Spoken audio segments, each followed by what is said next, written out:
Hi students, and welcome to today's live IELTS class. My name is Adrian and I'm streaming to you from beautiful Budapest here in Central Europe. I hope everybody is having a great last weekend of 2019. In this class, we are focusing on IELTS reading, answering some difficult questions, some strategies for that. This will work for the general and the academic reading modules. Now, students, this lesson is brought to you by aehelp.com for academic IELTS. Check us out there. And if you are studying for the general version of the exam, do check us out at gieltshelp.com. On the academic website, which looks like this with the blue background, you can click that big red button to join, get our premium package with over 100 hours of video lessons, a fully interactive course, and original practice exams. Hi, Just One. Hi, Rodrigo. Hi, Mota. Good to see students joining in on time. Our general IELTS web portal looks like this with the green background. Click that big red button to join us there, and again, receive all of those great materials to help you improve. Of course, we have applications which are linked to those web accounts. You can download our apps, Academic IELTS Help and General IELTS Help, from your app stores. Sanjay, the sound is echoing. I'll try to maybe tone it down a bit. I think that might be the studio. If it's echoing for anybody else, let me know. If anybody has questions, send me an email, adrian@aehelp.com. I will be happy to respond. If you would like to get our exam books in electronic or paperback version, you can do so by going on Amazon and searching for AE Helps Academic IELTS or GE Helps General IELTS. All right, everyone. So in just a moment, we will get into our reading passage. Question and answer session for members tomorrow. Okay. And also tomorrow, we will have a Speaking Part 3 class as well. Then between January 2nd and December 30th. There's no class. So December 30th to January 2nd, I should say, there's no class. It's the New Year's holiday season. And again, I will be back January 3rd at 15 o'clock at this time, Central European time, with some speaking part 1. Okay, let's take a look at our reading passage for today. This is coming from our second exam book, and the title of this passage is The London Underground. Now, this is in our academic IELTS exams, but you could get a passage like this in section 3 of the general IELTS as well. So the London Underground, we have a nice picture here in the paper-based version of the IELTS. You won't have color like this, but that's okay. Look at the picture. You realize, all right, I'm going to be reading about the subway or the metro. Probably some information about when it was built, why it was built, maybe who built it, who uses it, why is it important. So all of these kinds of ideas are coming to mind. Tam, Tariha, it's great that you're here. All right, so we look at the title, The London Underground. We use some critical thinking. It's an important part of good reading skills to read the title and think about what the passage is about, why it's talking about that. Okay? All right, so after we read the title, then we go and look at the questions. And the first set of questions that we look at are these yes, no, not given questions. Yes, no, not given questions. Should I read these before the passage? So should I skim read these before I read the passage? Or not? What should I do with these kinds of questions? And these are one of the question types that's quite challenging for students, one of those difficult questions, the yes, no, not given. So with yes, no, not given questions, should I read them before the passage? So here is strategy for yes, no, not given, and true, false, not given. Okay, use the same strategy. Number 1. Yeah, so Rodrigo says, nope, no, don't read these. Rajveer agrees. I agree. Yeah, do not read these before the passage, as these questions contain false and not given information, which is confusing for the non-linear human mind. Okay? Non-linear human mind means that our brains don't think in a line, not like a computer. Okay? Computers are linear. Humans are non-linear thinkers. So we don't think like 1, 2, 3, 4, 5, but we think in more of a random type of approach, which is actually much better, but we have to use strategies that work for human thinking. And for human thinking, it doesn't make sense to read information that has false and not given ideas before we read other information, because it confuses the mind, what we actually read in the passage versus what we're reading in the questions. So don't read these, okay? Skip over this type of question. So yes, no, not given, we skip over it. All right, and then our next one here is complete the summary below. Choose one word only from the passage for each answer. This is what's called a summary completion type question. For this type of question, you should read it. Why? Because all of the information in this summary is paraphrased in the passage. So this information is information that's in the passage. In fact, it's a summary, so it's concise information. So it's very useful to skim read before the passage. Okay? So here we go. The growth of the London Underground. Read with me, okay? This is a reading class, students, so just read together. All right? Now, of course, all of the strategies that we teach on our websites and that I teach you in these live classes, they're the exact same strategies that I would use in the official IELTS exam and that I have used in the official IELTS exam.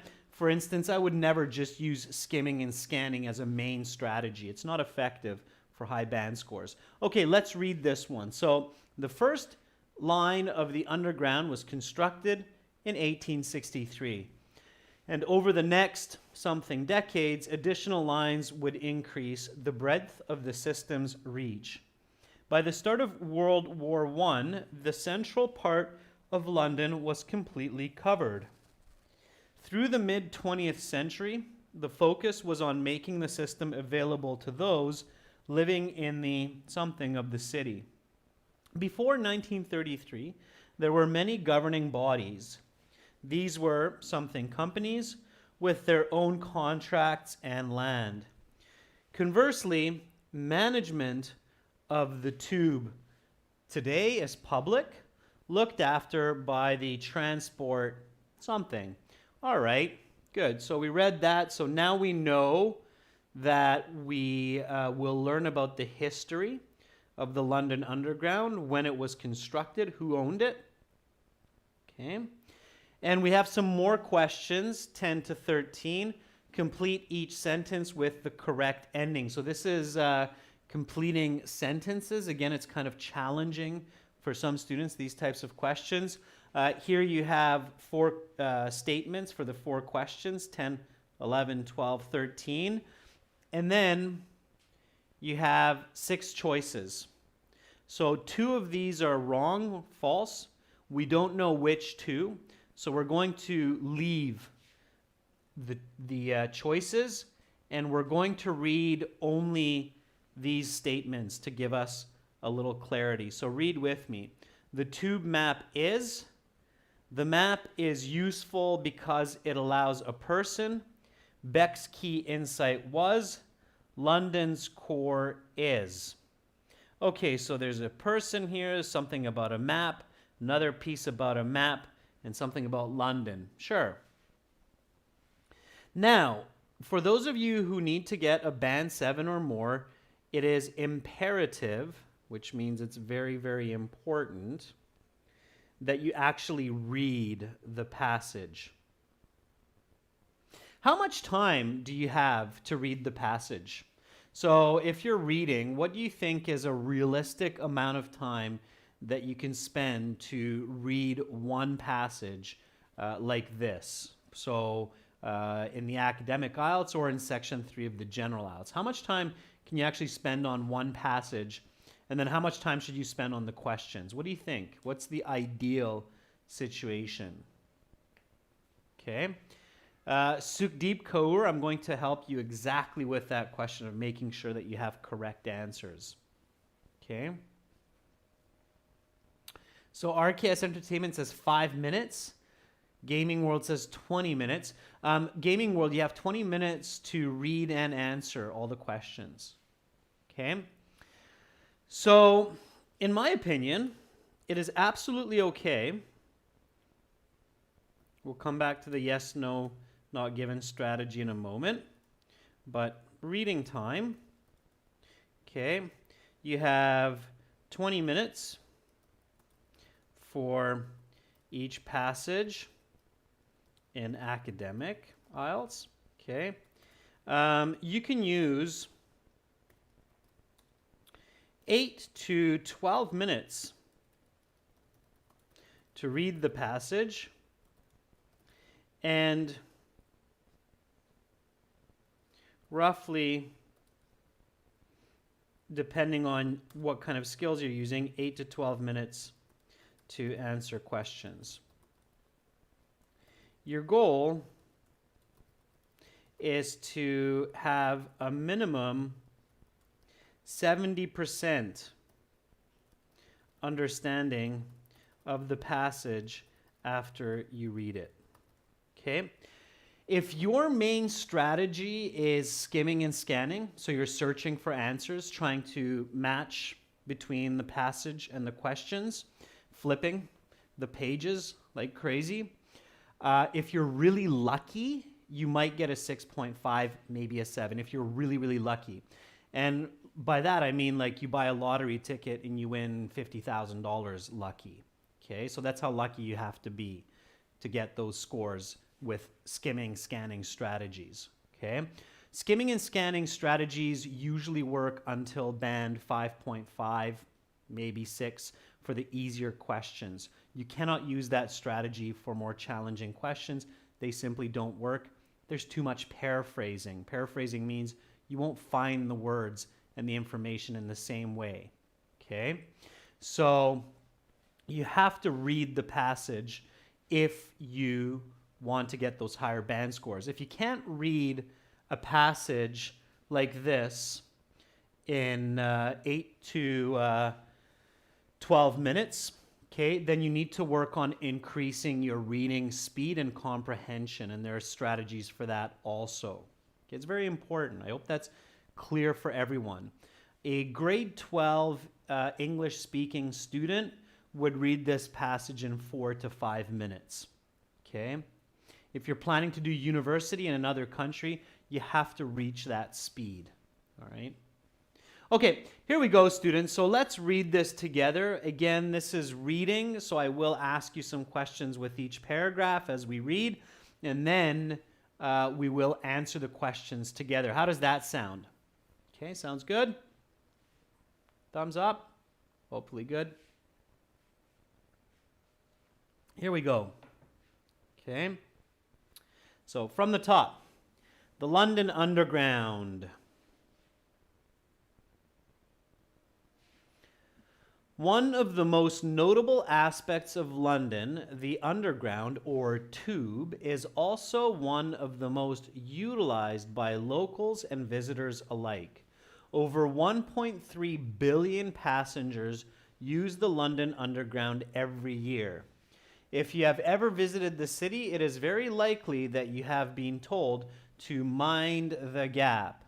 In continuous operation for over 150 years, the London Underground began as just one line run by a private corporation.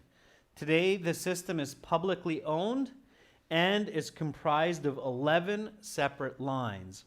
The growth and development of the Underground has mirrored London's development as first, an industrial powerhouse, and second, as a financial and tourist center.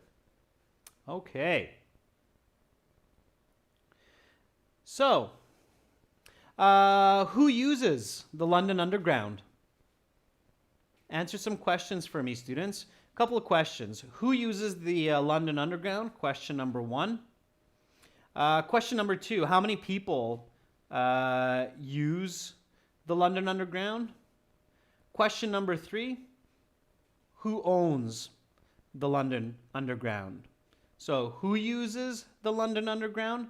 How many people use the London Underground or the Tube? And who owns it? Okay. Rajveer says the public. Connie says tourists. Yeah. So locals and tourists use the London Underground. Connie, 1.3 billion what? And in one? Oh, every year. There we go, Connie. Very good. So 1.3 billion passengers every year. And who owns it? Rodrigo says the government owns it. Connie says it was owned by a private company. Good. All right, be clear on those answers. So students, visualize and keep information in your mind. Don't just let it go in your eye and back out your head, okay? You have to stop the information here. And funny enough, the visual center of our brain is back here. It's our occipital lobe. So information comes in through the eyes, goes through the brain, and hopefully it stops here and doesn't continue going out through the back of your head. Okay, you have to stop important information at the back of your head in your visual center. Okay, so see all of those people, see the tourists, see the locals, see the privately owned old line, the public line, and see how many. Okay, hopefully you saw that there are 11 lines. It started as one line, now there are 11 lines. Okay, let's keep going. One way to train your brain to hold information is asking questions like I just did. Okay, all right. So here we go. Read with me. Great Britain was the epicenter of the Industrial Revolution in the 18th and 19th centuries. Cities like Glasgow, Birmingham, and London gave birth to inventions such as the steam engine, which revolutionized transportation and travel. People began to flock to these cities for jobs, opportunity, and prosperity. London was the destination of choice for many of these people. In the 1800s, at the beginning of the Industrial Revolution, the population of London was less than 1 million people. By 1900, that number would balloon to over 6.5 million people. There were many factors which contributed to this growth, not least of which was the improved sanitation. But one factor in particular allowed for the mobility of those people across the ever-expanding city: the construction and development of the London Underground. All right. So, students,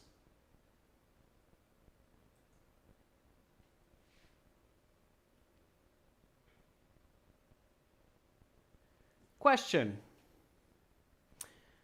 how big was London in the early 1800s? How many people lived in London in the early 1800s? That's question number 1. Question number 2: What were some important inventions during the Industrial Revolution? Question number 3. Why was the London Underground important? Okay, so why was the London Underground important? What were some of the key inventions of the Industrial Revolution? And how many people lived in London during the early 1800s?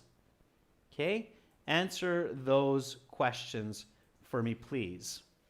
Okay.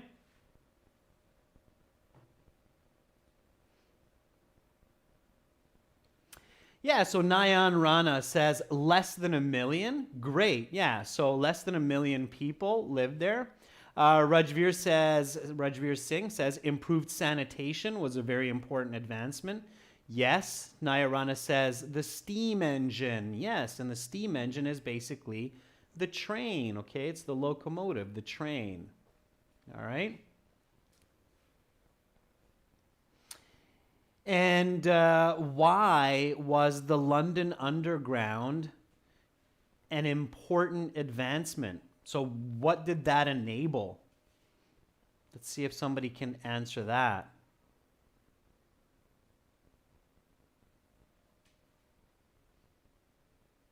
So Suresh says the Underground was important for job prospects. I don't know about that. There was a relationship there. Okay, so I can't read the Cyrillic, but the London Underground was important for increased mobility, which led to, yeah, that's right, increased mobility. Mobility means to move around, okay? Increased mobility, which means that the population of London was able to boom, okay? Adam Tang, very good. Efficient transportation around the city. Okay, good. Let's keep going. So, here we go. I'm going to read the next paragraph, and I want you to think of questions after, okay? So the first two, I thought of some questions. Now it will be your turn to think of some questions. So let's read together. The first line was constructed in 1863. Over the next 50 years, many more lines would be added, resulting in the virtual blanketing of central London by the start of the First World War. Through the interwar period and mid-20th century, the focus for the subway developers was extending the network to the suburbs of London, where an increasing number of Londoners were now residing. Interestingly, it wasn't until 1933 that the developers of the network unified into a single governing body. Until that time, there were a host of private companies competing for contracts, land, and customers. Today, the London Underground is owned and operated by the London Transport Authority. Transport for London.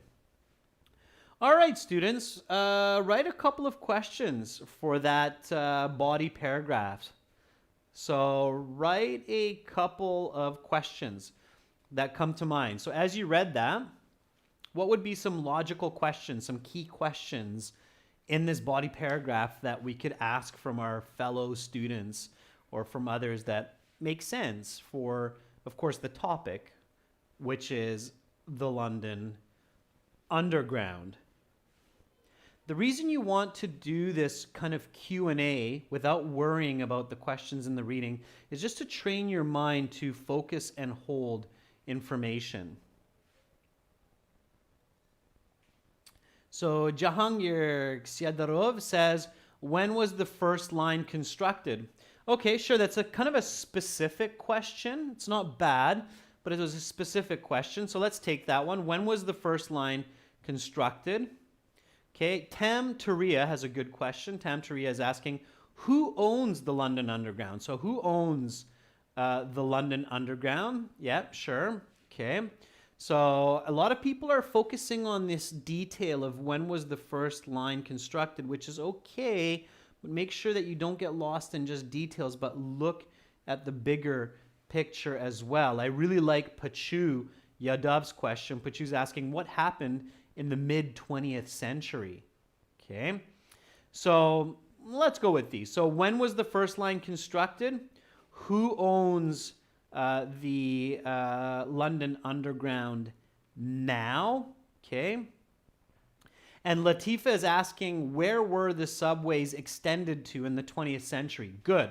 So let's take those three questions. Where did the subway lines extend to in the 20th century? Who owns the underground? And when was the first line constructed? Connie says the first line was constructed in 1863. Sure. Okay. And who owns it now? Who owns the London Underground?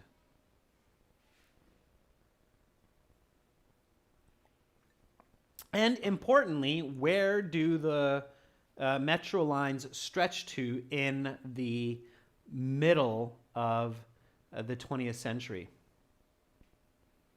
6.5 million people doesn't make sense, Ahmed. Okay, so Connie says suburban London is where the lines stretch to, and the Transport Authority, London Transport Authority, owns the subway now. Very good. Okay, so this is what you want to do, students. You want to have this kind of Q&A concept and practice this for coherence and for improving your fluency. Good. All right. So let's keep reading. We're going to read the rest of the passage and then get into those difficult question strategies. Here we go. Read with me. Perhaps the most recognizable symbol of the London Underground is the tube map, designed in 1931 by Underground employee Harry Beck. With its many colorful lines and intricate details, the tube map is not only useful, but aesthetically pleasing as well. Indeed, a print copy of the tube map is a popular souvenir for tourists to put on their walls back home. That it is artful is, however, only part of its appeal. The tube map is incredibly useful. Just a moment spent looking at the map can help you determine how to get from any point in London to any other point. Beck was able to accomplish this by realizing that the map did not need to exactly match the reality of the tube geography. For instance, a line may go through all sorts of turns throughout its route, yet on the map it is represented as a straight line. This simplification worried the Underground management in 1931, but soon enough the tube map became a sensation, both for its usefulness and its elegant design. So clearly that's about the map. Let's keep reading. Today, the tube is used more than ever, and London continues to grow, with the center of London becoming a financial hub over the past 50 years. More and more jobs have been created in the English capital. While this has, in some sense, hollowed out the core of London, it has also highlighted the need for more lines to service the ever-increasing number of London suburbs. Additionally, tourism to London has never been higher. Well over 30 million people visited the city in 2015, each of whom undoubtedly at some point used the venerable London Underground. All right, students, so that is it. I hope you asked some questions. Now we will get into actual questions of the passage. The yes, no, not given. Okay. Yes, no, not given questions. We're going to use some extremely important logic to figure these out. We're going to use computer logic. It works really well. So again, remember, point 1 for yes, no, not given, true, false, not given. Don't read these before the passage. Just read the passage first. Okay?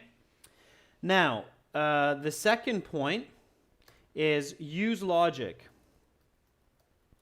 By that, I mean use, and for those of you who do computer programming, you'll realize this, use the if this, then that logic. Okay, in computer programming, people actually call this the if this, then that. ITT logic, I think it's called in computer. If this, then that. ITTT, that's right. So in computers, they call this the ITTT logic. Okay. So what do I mean by that? I mean, number one, or A, ask, is this information important for this passage? Okay, that's your question. If your answer is no, then it is not given. If your answer is yes, then it is given and you must ask.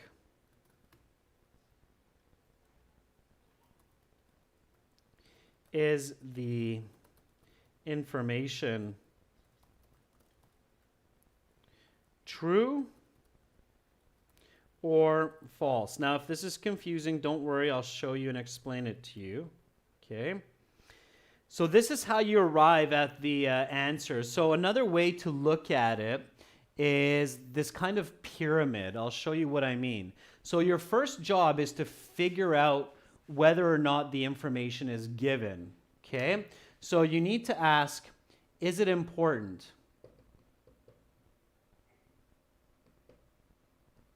Okay? Is it important? If you have no, it's not important, then the answer is not given. Okay? If the answer is yes, then it's given. Okay? And then you need to ask another question, which is it true or false?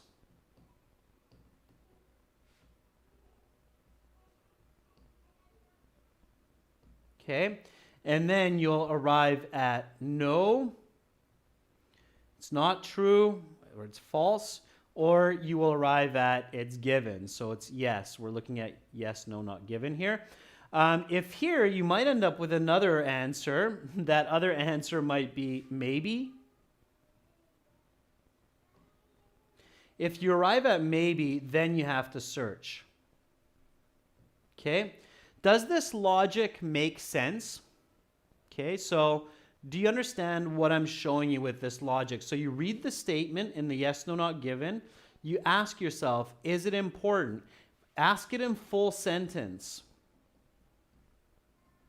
Okay? If it's not important, it's not given. If it's important, it's given. If it's given, ask, is it true or false? If it's true in the real world, then it will be true on the IELTS as well. Let's take a look at a couple of examples and you'll see what I mean. Okay? When students start to practice this and they become effective, the yes, no, not given and true, false, not given questions become a lot less challenging. Okay? You'll see here in just one moment what I mean when we get at these questions. Okay, here we go. So, first one, okay? Here we go.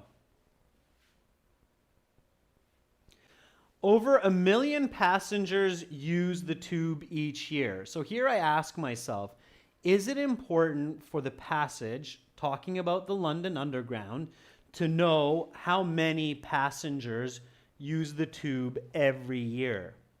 Well, it's about the tube, and using the tube is obviously very important for this passage. So yes, it's important.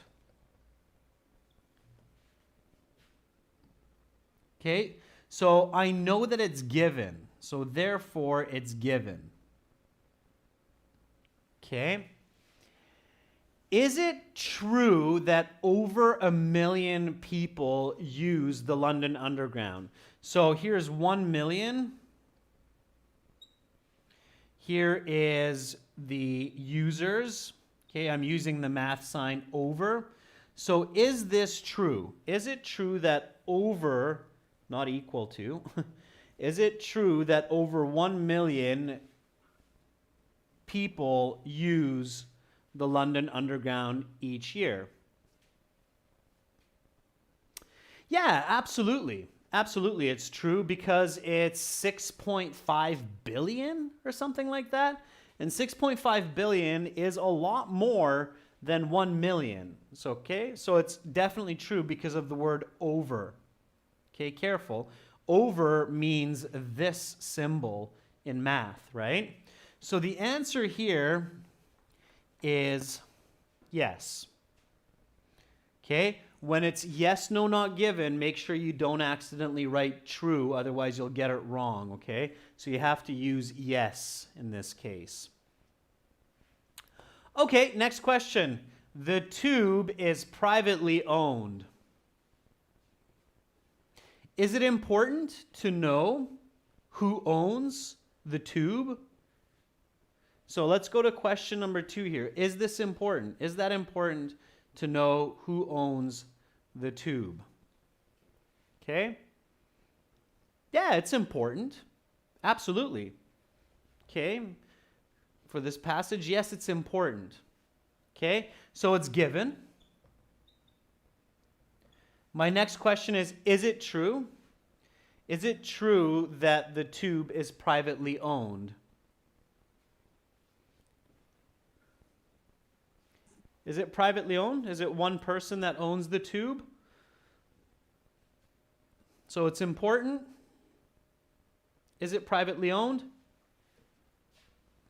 True or false?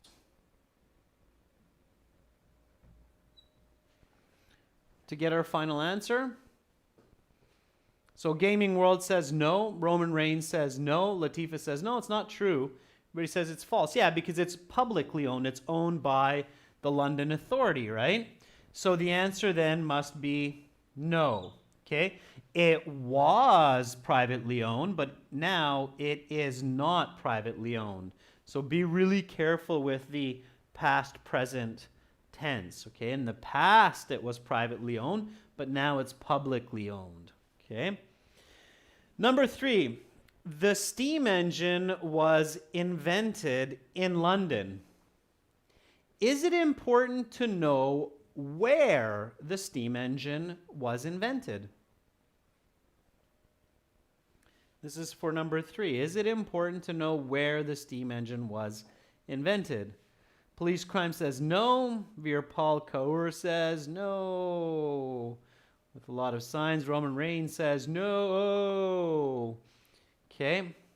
So we're talking about the London Underground. We're not talking about the steam engine. So the invention of the steam engine is important because that's part of the metro, but where it's invented is too much detail. So it's not important. And I think a lot of you realize that. You're like, yeah, it's not really important to know where it was invented for this passage, which means that it's not given. It is very important for you to practice identifying when information is not given. Okay? The reason is that many students waste a lot of time skim reading and searching for not given answers. It's horrible as a teacher, as an examiner, to watch students searching and flipping through the text for not given information. Okay? So the steam engine is important, but it's not important to know where it's invented. Okay? It's not important to know where it was invented. It's too much detail. Number 4, London grew by a factor of 6 from 18 to 1900. So grew by a factor of 6. That means a multiplier of 6. Is it important to know how much London grew during the 19th and 20th century for its transportation system, the London Underground? So be visual here. Is that important to know how much it grew in this time? Factor of 6 means 6 times. Okay, so is that important? Yeah, definitely it's important. We're talking about public transportation. So the growth of London is key. Okay, it's very important. So yes, it's important. All right, so is it true that London grew 6 times? So 6 times bigger. Is that true?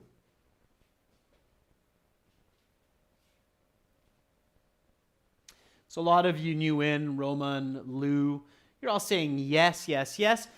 Well, if I don't know, I remember that somewhere early in the passage there was information about the growth of London, and here it is. So it said in 1800, at the beginning of the Industrial Revolution, the population of London was less than 1 million people.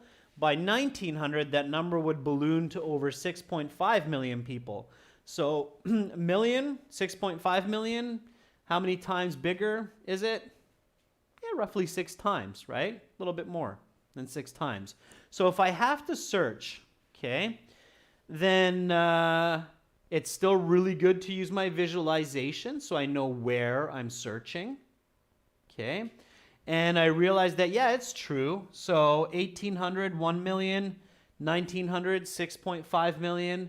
So it seems that indeed London grew during this time by a factor of 6. So yes, London grew by a factor of 6 from 18 to 1900s. It's absolutely true.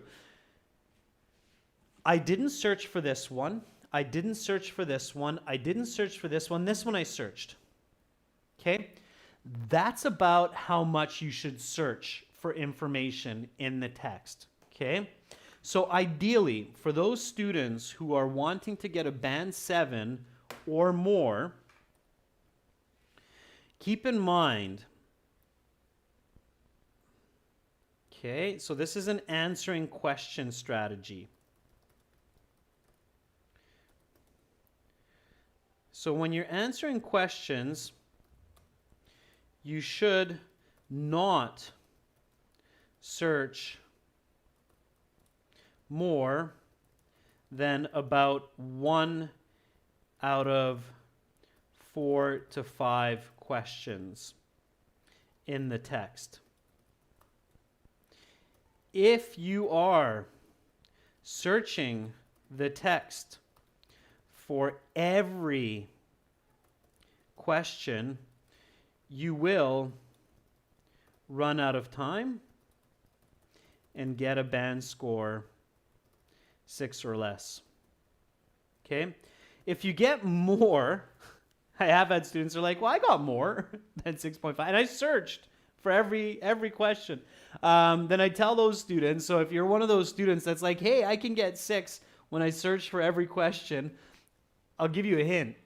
You should be able to get a band 8 if you use correct strategies and you don't search for every question. If you're fast enough to search for every single question in a 20-minute time limit, then you're probably way fast enough to get a band 8 by just reading the text, answering questions properly. Okay? RKS Entertainment says, sir, but all the teachers say that searching and skimming is a good idea. That's because they don't know better. If you ask a teacher, is that what you will do? So ask your teacher, if you sit the IELTS exam, teacher, will you search for every single question's answer in the text? Or will you at least answer some of them from what you remember? I guarantee you that if they're honest, they will say, yeah, of course I'll answer some questions without skim reading. Because it's insane to search for every question. It doesn't make sense, okay? Teachers should not be teaching strategies that they don't use in the IELTS themselves, okay? All right? That's my logic. So you should only search for questions where you're really, really stuck. Okay? And if you ask the people who make the IELTS exam, they will tell you the same. If you want a band 7, band 8, band 9, don't skim and scan for every question. It doesn't work. Okay? All right. So let's get back to it. We have one more of these yes, no, not givens. Okay? Number 5, improved sanitation was the least important factor in London's growth. Okay. So is it important for this passage to know if improved sanitation was important in the growth of London? Is that important for understanding the London Underground? Okay.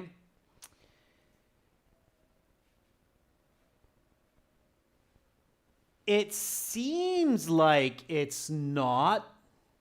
It seems like it's not, but in this case, it actually is. So when the paragraph is talking about it, this is for a high band student. So this is for a student who is obviously a very high level user of English, is studious, has done a lot of university level work or college level work.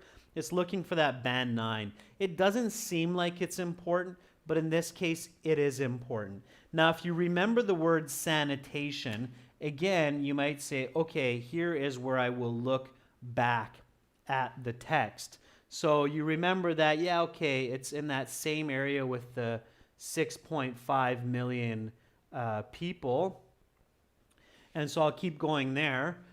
There were many factors which contributed to its growth, not least of which, notice this negative here, not least of which was improved sanitation. So that means sanitation was important. And in this case, the answer is yes, it's important. Okay? So yes, no, not given, yes, yes. Those are the answers. Okay? Definitely wasn't the least important. You can also use your logic. If you remember your history lessons from school, sanitation is an extremely important part of growing cities. Otherwise, there is a lot of disease and sickness that comes about. Okay, here we go. So let's do this. Complete the paragraph. The first line of the Underground was constructed in 1863, and over the next something decades, additional lines would increase the breadth of the system's reach. How many decades? Anybody remember? Let's see how well you can do without going back to the text, even in this summary completion. I remember this. So Gaming World says 50, but Gaming World, 50 decades. A decade, remember, is 10 years. Okay? So 50 decades would be 500 years. Okay, that means that we're in the future, like in Star Trek years, like we're like in 2400, right? So how many decades are we talking about? Kasha Abdullah says 5 decades, 50 years. I know what you were thinking there with 50. You were thinking 50 years, but be really careful with the words, okay? Decades. So here it's 5. You can use the word or the number is okay. You can use, just like Roman Rain said, 5. You can use just 5. Roman Rain, please don't spam, just one answer, okay? Students, just write your answer one time only, okay? So it's just 5 decades, all right? By the start of World War I, the central part of London was completely covered. Through the mid-20th century, the focus was on making the system available to those living in the what? What's the answer for number 7? And we actually asked this question, so this is why it's good to practice that Q&A from yourself. because you will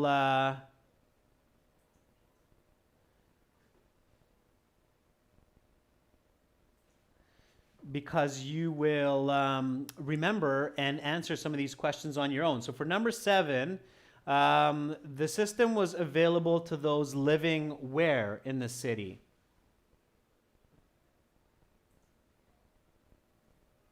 Connie says suburbs. Rajveer agrees. Mashia agrees. Yeah, so suburbs, right? We asked that question. Very good. Excellent. Good job, members. Good job, students. Suburbs. Suburbs are the outside areas of the city. Okay, it's where you have all the family homes. So it's the suburbs. Good. Before 1933, there were many governing bodies. These were something companies with their own contracts and land. So this is an adjective. What kind of companies owned the London Underground before 1933? Again, keep it simple so you don't have to search for all of these. Nguyen, Minh Thien, outskirts is not okay. You have to use the correct word. It's suburbs. Suburbs does describe a specific part of the city, so suburbs is not is the important one. It's outskirts is not okay. All right, Rajveer says private. Mashia, Ron Sans, Connie, Gaming World, Rodrigo agree. Everybody seems to agree. Good. Private companies, yeah. Private companies with their own contracts and land. Very good. Okay. Now, conversely, management of the tube today is public, looked after by the transport what? What's the last word, do you think, that goes in there? Okay. So it's just private companies there. No other words. So transport, what owns it? Okay, so here maybe you're like, I don't remember this one. I have to search. So you go back to where it was talking about ownership, which was around here. And it says, interestingly, it wasn't until 1933 that the developers of the network unified into a single governing body. Until that time, there were a host of private companies competing for contracts, land, and customers. Today, the London Underground is owned and operated by the London Transport Authority, Transport for London. So the correct word is authority. Very good, students. It's Transport Authority. Okay. So the last one for completing this is Transport Authority. All right, everyone. Last set of questions. The tube map is, let me erase all of this that I have here. So here we go. The tube map is useful because it allows a person. Beck's key insight was London's core is. And here are the options. Students, instead of rushing through these last 4 questions, I will challenge you to do these on your own. Again, these are your choices.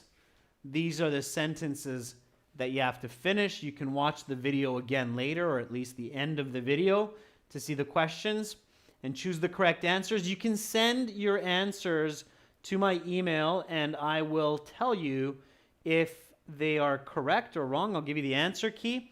My email is adrian@aehelp.com.